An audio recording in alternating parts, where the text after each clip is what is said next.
और इस वक्त की बड़ी खबर, सुशांत सिंह केस में एनसीबी ने एसआईटी का गठन कर दिया है। ड्रग्स कनेक्शन में आज रिया की गिरफ्तारी संभव है। पूछताछ के बाद रिया को गिरफ्तार किया जा सकता है। शौविक चक्रवर्ती और सैमुअल मिरांडा पहले से कस्टडी में है। रविवार को रिया से करीब 7 घंटे पूछताछ हुई। ड्रग्स केस में अब तक 8 लोग एनसीबी की गिरफ्त में आ चुके हैं।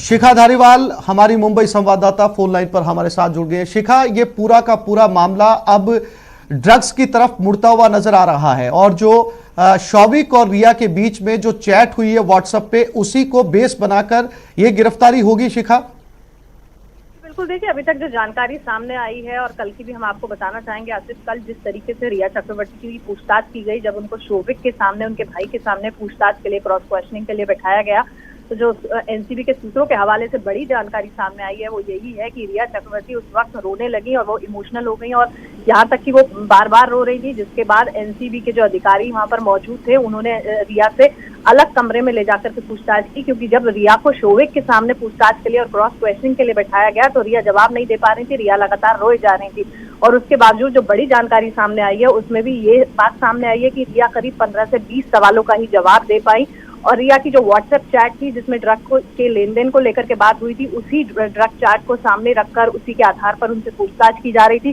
जिसमें एक बड़ी बात ये भी सामने आई है कि रिया ने अपने फिल्म के एक सेट पर भी ड्रग पैडलर को बुलवाया था और जिस ड्रग पैडलर का इस पूरे मामले में नाम सामने आ रहा है उससे वो करीब 5 बार मिली थी और रिया का दावा है कि सुशांत की जो आखिरी फिल्म थी दिल बेचारा, उसके दौरान भी वो ड्रग्स के शिकार थे और उस वक्त भी वो ड्रग्स लिया करते थे। तो रिया इस तरीके का दावा कर रही है और रिया की जो कल की, देखिए जो कल उनकी पूछताछ हुई है, हालांकि आज सुबह से ही फिर उनकी पूछताछ शुरू हुई है, कल की पूछताछ में वो रोने लगी थी और वो अधिकतर सवालों का जवाब नहीं दे पा रही थी। तो जाहिर तौर पर देखिए जो कड़ियां जुड़ती जा रही हैं शौविक चक्रवर्ती की और जो अभी तक इस पूरे मामले में चाहे वो बिल्कुल शिखा, बात कड़ियों के जुड़ने की है। आपको लगता है शिखा कि इस पूरे मामले के अंदर बॉलीवुड में ड्रग्स के मामले नए नहीं हैं, इससे पहले भी बॉलीवुड में ड्रग्स को लेकर कई तरह के मामले सामने आते रहे हैं। आपको लगता है इस पूछताछ के बाद में कुछ और बड़े नामों का भी खुलासा हो सकता है जो ड्रग में इन्वॉल्व हैं?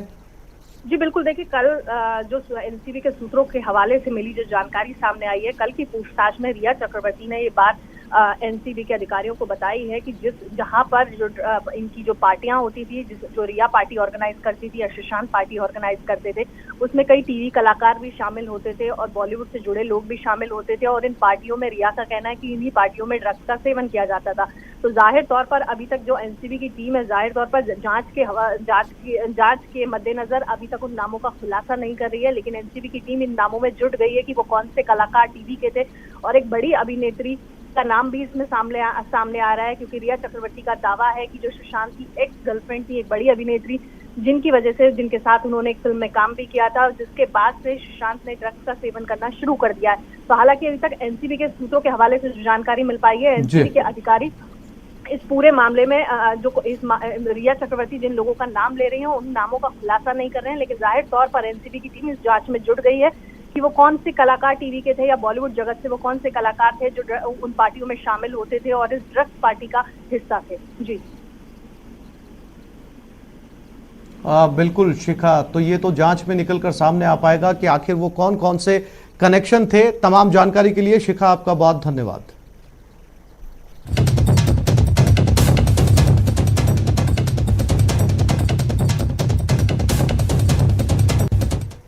श्रीगंगानगर में एसीबी की बड़ी कार्रवाई सामने आई। गांव मनीवाली में एसीबी की ये कार्रवाई हुई। महिला सुपरवाइजर चंदो देवी गिरफ्तार की गई है। 1.25 साल पुराने मामले में ये गिरफ्तारी की गई है। श्रीगंगानगर एसीबी के सीआई विजेंद्र सीला ने ये कार्रवाई की है।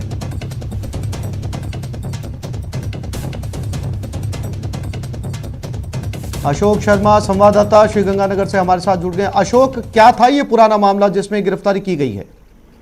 देखिए आसिफ जी, मैं अभी अपने सभी दर्शकों को अपडेट कर देता हूं कि 2019 का ये पुराना एक मामला है जिसमें महिला एवं बाल विकास विभाग की महिला सुपरवाइजर चंदा देवी के द्वारा रिश्वत की मांग की गई थी और इस रिश्वत के सत्यापन होने के बाद में श्रीगंगानगर एसीबी ने महिला एवं बाल विकास विभाग के उच्च अधिकारियों से इस महिला सुपरवाइजर के खिलाफ अभियोजन स्वीकृति हासिल की थी और इस अभियोजन स्वीकृति हासिल करने के बाद में आज अल सुबह श्री गंगानगर एसीबी के सीआई विजेंद्र शीला ने अल सुबह पुलिस के दल बल के साथ इसके घर पर रेड दी और इसको गिरफ्तार कर लिया। इसकी गिरफ्तारी के बाद में आसिफ जी अभी से फिलहाल पूछताछ चल रही है। और शुक्रिया जी।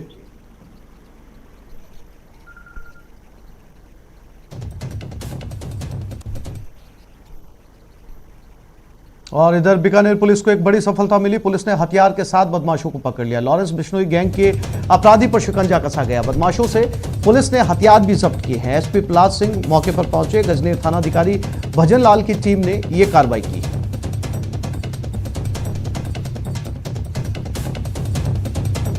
और ज्यादा जानकारी के लिए हमारे संवाददाता सतवीर सिंह हमारे साथ जुड़ गए हैं। सतवीर, एक बड़ी कामयाबी इसे माना जा सकता है, क्या कुछ और जब्त किया गया है आरोपी के पास से? जी बिल्कुल, आपको बता दूं गजनेर थाना पुलिस की ये बड़ी कार्रवाई यहाँ पर हुई है, जिसमें दो जो लॉरेंस बिश्नोई के जो गुर्गे हैं उन्हें यहाँ पर गिरफ्तार कर लिया है। बताया जा रहा है कि ये इसके एक पिकअप गाड़ी भी बरामद की और इस पिकअप गाड़ी के अंदर 3 लोग सवार होकर गजनेर रोड से निकल रहे थे। उसी दौरान पुलिस ने संदिग्ध गाड़ी देखते हुए इनका पीछा किया और जब इन्होंने गाड़ी भगाई तो उसके बाद पुलिस ने आगे जाके इनको पकड़ लिया।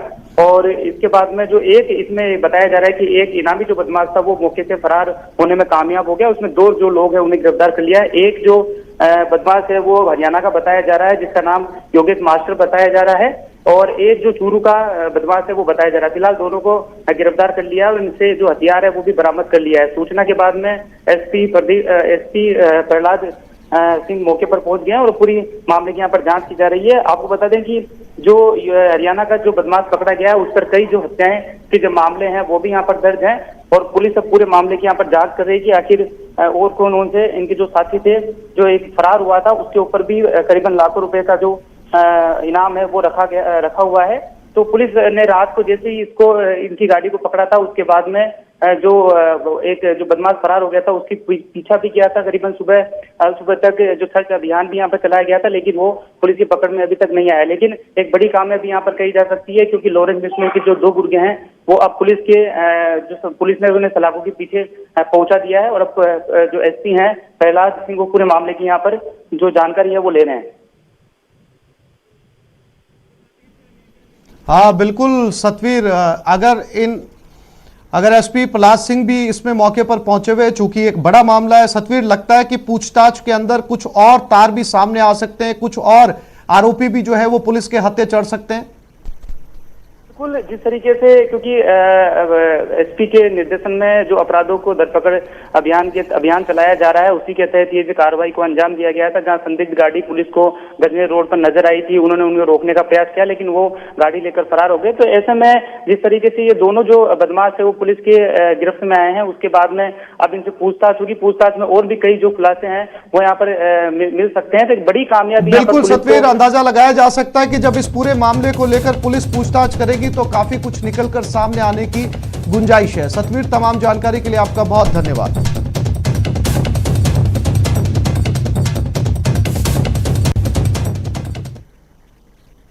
और इस वक्त 12 से एक बड़ी खबर मिल रही है जहां पर 2 गाड़ियां आपस में टकरा गई। बताया जा रहा है कि दोनों गाड़ियों के बीच में जोरदार टक्कर हुई है। 12 से इस वक्त की बड़ी खबर जहां 2 गाड़ियों के अंदर जोरदार टक्कर हुई है। तस्वीरों में आप देख सकते हैं दोनों ही बड़ी गाड़ियां हैं, एक बस है और दूसरी लॉरी जिसे आप कह सकते हैं कंटेनर जिस पे लदा हुआ है, ट्रक के पीछे जो लॉरी होती है जिस पे कंटेनर लगा हुआ है, दोनों की बिल्कुल ठीक आमने सामने टक्कर नेशनल हाईवे 27 पर। 5 लोग इस हादसे में घायल हुए हैं।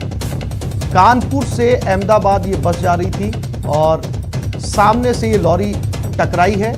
आमने सामने इन दोनों गाड़ियों की टक्कर हुई है।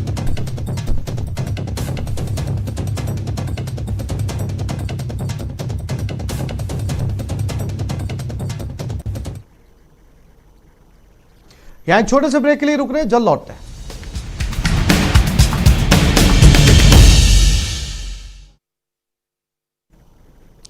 खबर क्या है?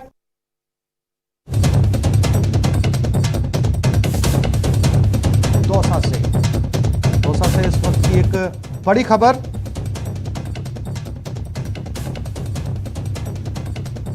दौसा से खून के सौदे पर एक बड़ी खबर। अस्पताल प्रशासन ने इस पूरे मामले में जांच के आदेश दे दिए हैं। खून देने का वीडियो वायरल होने का ये पूरा मामला है। 3 सदस्यीय जांच कमेटी का इसमें गठन किया गया है। 2700 रुपए लेकर खून मुहैया कराने का वीडियो लगातार सोशल मीडिया पर वायरल हो रहा है। खून के सौदे के तौर पर इसे देखा जा रहा है। अस्पताल प्रशासन ने जब से ये वीडियो वायरल हुआ है उसके बाद जांच के आदेश दे दिए हैं। 2700 रुपए यानी 2700 रुपए के अंदर ये खून बेचा जा रहा है। खून का सौदा अस्पताल में।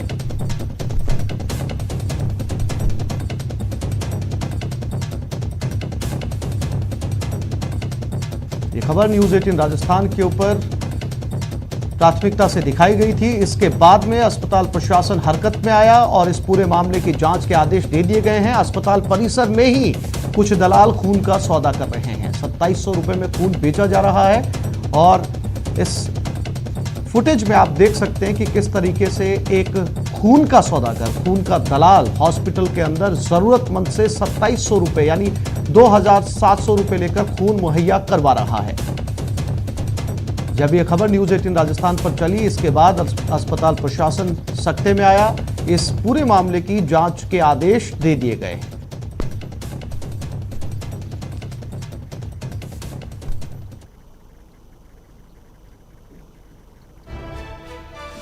और अब बात करेंगे कोरोना को लेकर कि भारत में कोरोना की रफ्तार थमने का नाम नहीं ले रही। रोज लगातार मामले बढ़ते जा रहे हैं।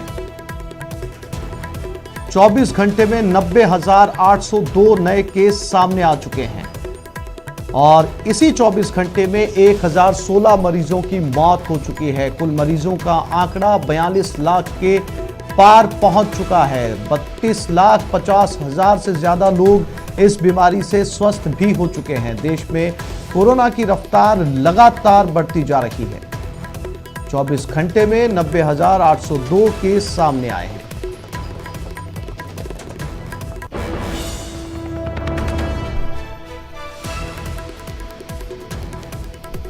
तो कोरोना अब पूरी दुनिया के अंदर भारत कोरोना महामारी के मामले में नंबर 2 पर पहुंच चुका है। 2 दिन पहले ही भारत तीसरे पायदान पर था, लेकिन अब जिस रफ्तार से कोरोना का संक्रमण बढ़ता जा रहा है उसे देखते हुए अब आंकड़ों के लिहाज से भारत दूसरे नंबर पर है।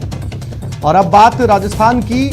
मरुधरा में कोरोना की तेज रफ्तार है। आज 722 नए केस मिले हैं, 10 की मौत हो चुकी है। कुल मरीजों का आंकड़ा 91,000 के पार पहुंच चुका है। अब तक 1147 लोगों की मौत हो चुकी है। इलाज के बाद 73,823 मरीज डिस्चार्ज हो चुके हैं। प्रदेश में फिलहाल 15,562 एक्टिव केस मौजूद हैं।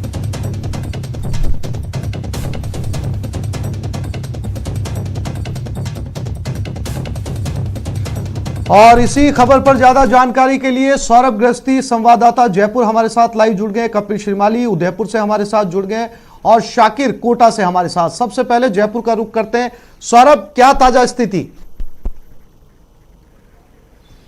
देखिए, राजस्थान में आज सुबह की जो रिपोर्ट आई है उसमें 700 से अधिक मामले सामने आए, जिसमें सबसे ज़्यादा राजधानी जयपुर में 108 नए मरीज आए, जबकि 3 लोगों की मौत हो चुकी है। आज अभी से कुछ देर पहले जो रिपोर्ट आई है उसमें आज सुबह तक 10 लोगों की मौत भी हो चुकी है। तो राजधानी जयपुर में तेजी से कोरोना के मामले बढ़ते जा रहे हैं। कल भी करीब 300 मामले जो है वो सामने आए थे और राजधानी के कुछ इलाके ऐसे हैं जो बिल्कुल हॉटस्पॉट जो है वो बन चुके हैं, चाहे बात मानसरोवर की हो, मालवीय नगर की हो, दुर्गापुरा की हो, जगतपुरा की हो। ये 4 ऐसे इलाके हैं जहां पर बहुत तेजी से मामले लगातार बढ़ते जा रहे हैं। पिछले 5-7 दिनों में इन इलाकों में ही बहुत ज़्यादा मामले सामने आए हैं।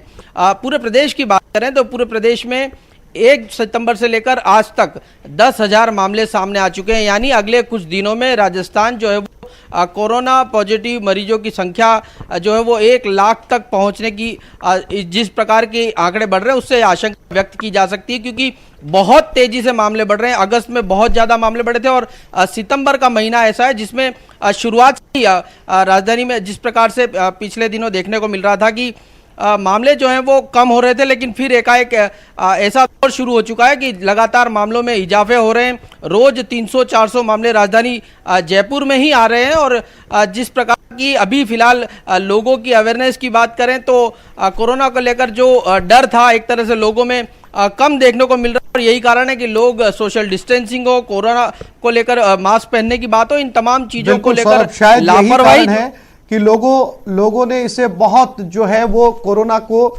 बहुत ज्यादा संजीदगी से नहीं ले रहे। शायद यही कारण है कि मामले लगातार बढ़ते जा रहे हैं। शुक्रिया सौरभ। कपिल हमारे साथ उदयपुर से हैं।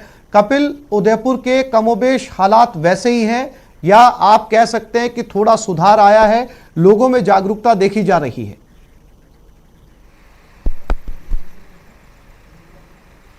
देखिए, उदयपुर में भी किसी तरह की जो सुधार की बात अभी तक नजर नहीं आती, क्योंकि ये आंकड़ा 3000 को पार कर चुका है। उदयपुर में कुल पॉजिटिव मरीजों की संख्या 3030 पहुंच चुकी है। और एक नया ट्रेंड देखने को मिल रहा है, जो कि पहले कुछ समय पहले ग्रामीण अंचल में पॉजिटिव केसेस की संख्या ज्यादा थी, क्योंकि प्रवासी जो है वो ग्रामीण अंचल में ज्यादा पहुंचे थे। लेकिन अब इससे बिल्कुल उलट शहरी अंचल में लगातार संक्रमित मरीजों की संख्या बढ़ती जा रही है। और सबसे बड़ी बात, जो नए केस सामने आ रहे हैं, क्योंकि हाल ही में जो सीएमएचओ की आखिरी रिपोर्ट प्राप्त हुई उसके अनुसार कुल 38 पॉजिटिव केस पाए गए थे, लेकिन उसमें 26 ऐसे मामले थे जो कि नए पॉजिटिव केस थे, जिनके जो कॉन्टैक्ट हिस्ट्री है या फिर ट्रैवल हिस्ट्री, इसके बारे में ना तो चिकित्सा विभाग को जानकारी और ना ही जो संक्रमित व्यक्ति है वो कुछ बता पा रहा है। तो जिस तरह से नए केसेस बढ़ते जा रहे हैं, ये एक बड़ी चिंता का विषय है।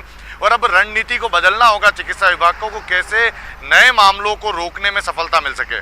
जी शुक्रिया कपिल। कोटा चलते हैं। शाकिर, क्या हालात हैं फिलहाल कोटा के अंदर, या लोग जो हैं वो जयपुर की तरह ही कोरोना को बहुत ज्यादा संजीदगी से कोटा में भी नहीं ले रहे? शायद यही वजह है कि लगातार संक्रमण बढ़ता जा रहा है।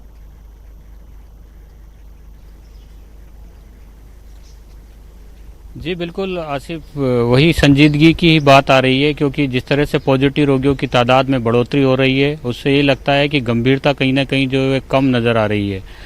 अब आज से जो है धार्मिक स्थल भी जो है वो पूरी तरह से खुल गए हैं। तमाम जो मंदिर, मस्जिद, चर्च, गुरुद्वारे, सब जगह पर जो है श्रद्धालु जो है आज से पहुंचने लगे हैं। सोशल डिस्टेंसिंग की पालना अभी शुरुआती दिनों में ज़रूर देखी जा रही है, लेकिन वहाँ पर भी एहतियात रखनी होगी, सावधानियाँ बरतनी होगी। जो कमेटी के लोग हैं उनको इस गाइडलाइन की पालना मुस्तैदी से करवानी होगी, क्योंकि जिस लिहाज से कोटा में बढ़ोतरी हो रही है पॉजिटिव रोगियों की, 6500 के करीब जो है पॉजिटिव रोगियों की संख्या हो गई है। और लगातार जिस तरह से ग्रामीण इलाकों में भी कोरोना पैर पसार रहा है, तो ऐसे में जिला प्रशासन, चिकित्सा विभाग को जो है लगातार कोरोना चुनौती दे रहा है। सोशल डिस्टेंसिंग की जहाँ तक पालना की बात है, अब क्योंकि कोटा में सुबह 8 बजे से रात को 8 बजे तक बाजार भी खुलने शुरू हो गए हैं, तो व्यापार संघ जो है उसकी भी बड़ी जिम्मेदारी है कि जिस तरह से उन्होंने जिला प्रशासन से कमिटमेंट किया है कि व्यापारी जो है पूरी तरह से गाइडलाइन की पालना करेंगे और जो वहाँ पर लोग पहुँचेंगे दुकानों पर उनसे भी पालना करवाएंगे। तो जिम्मेदारी सबसे बड़ी अब जनता की है, उन तमाम लोगों की है जो क्योंकि जो गाइडलाइन जारी की जा रही है। बिल्कुल शाकिर, आपने ठीक कहा कि ये सबसे बड़ी जिम्मेदारी अब आम आदमी की है, क्योंकि ये संक्रमण जो है वो तेजी से बढ़ता जा रहा है और आम लोगों को संभल कर चलने की जरूरत है। इसे बिल्कुल हल्के में नहीं लिया जा सकता। जब तक सोशल डिस्टेंसिंग और मास्क जैसे नियमों का पूरी तरीके से सख्ती से पालन नहीं होगा, ये संक्रमण रुकने का नाम नहीं लेगा। आप तीनों साथियों का बहुत बहुत शुक्रिया।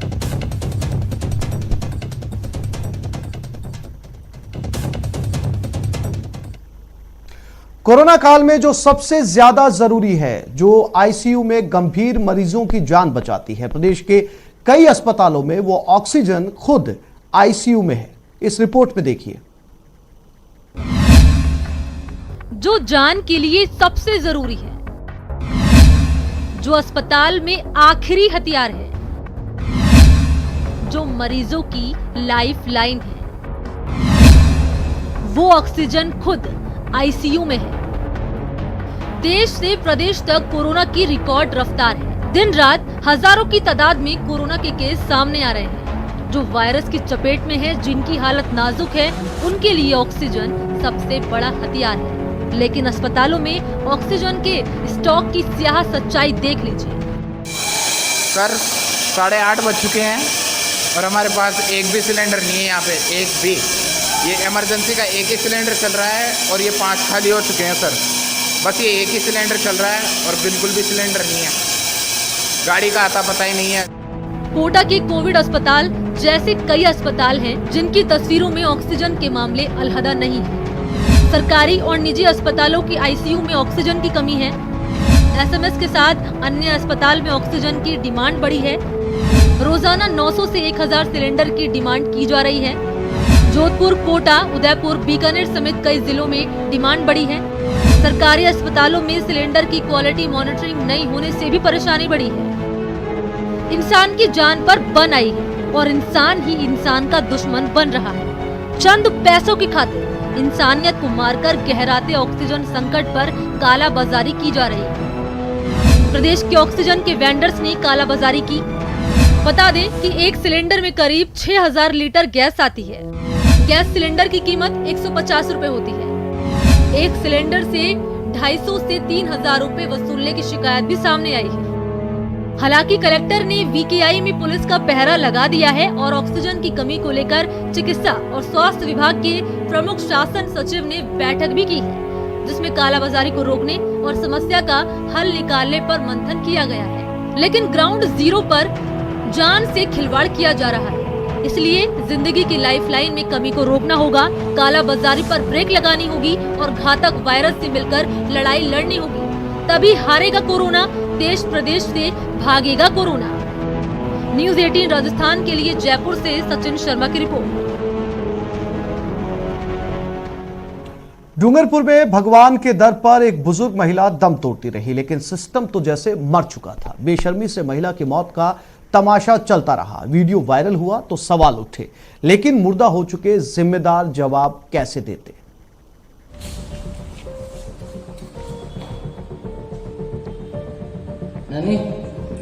बा ए बा बा बहुत, लेकिन बा नहीं उठी। वो तो मुर्दा सिस्टम की भेंट चढ़ गई, परलोक सिधार गई। उसके अपने चीखते रहे, चिल्लाते रहे, बा को बचाओ, डॉक्टर को बुलाओ।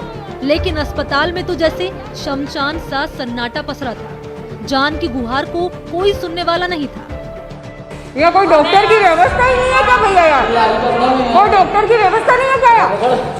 ना डॉक्टर का पता, ना कोई वार्ड बॉय और ना ही कोई कंपाउंडर जो नाजुक हालात को समझ पाता। कोरोना पीड़ित इस 90 साल की महिला को अटेंड करता और जो था वो तो फोन पर मशगूल रहा।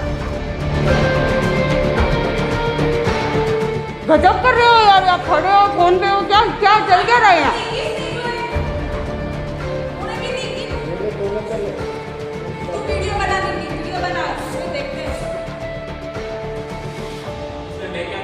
हाँ तो क्यों आप यहाँ पर क्यों हो?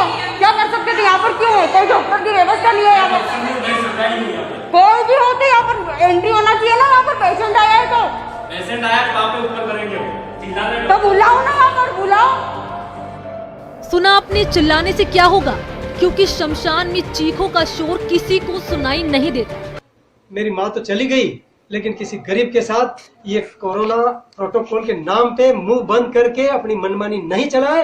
राजस्थान सरकार, स्वास्थ्य मंत्री, उच्च अधिकारी जल्दी से जल्दी सागवाड़ा चिकित्सालय और डूंगरपुर चिकित्सालय के बीच में जो तालमेल का अभाव रहा है, जिसके खातिर एक वृद्ध ने दम तोड़ा है, इसका बहुत जल्दी एक्शन ले, उन्हें इसकी सजा दे। अस्पताल का हाल तो आपने देख लिया, अब जरा इस एम्बुलेंस को भी देखिए जिसमें इस बुजुर्ग महिला को अस्पताल लाया गया। डूंगरपुर जिले के सागवाड़ा के गामोट वाड़ा में 3 सितंबर को रिपोर्ट पॉजिटिव आने के 24 घंटे बाद हाई रिस्क वाली एक बुजुर्ग महिला को लेने ये एम्बुलेंस आई थी अस्पताल ले जाने के लिए।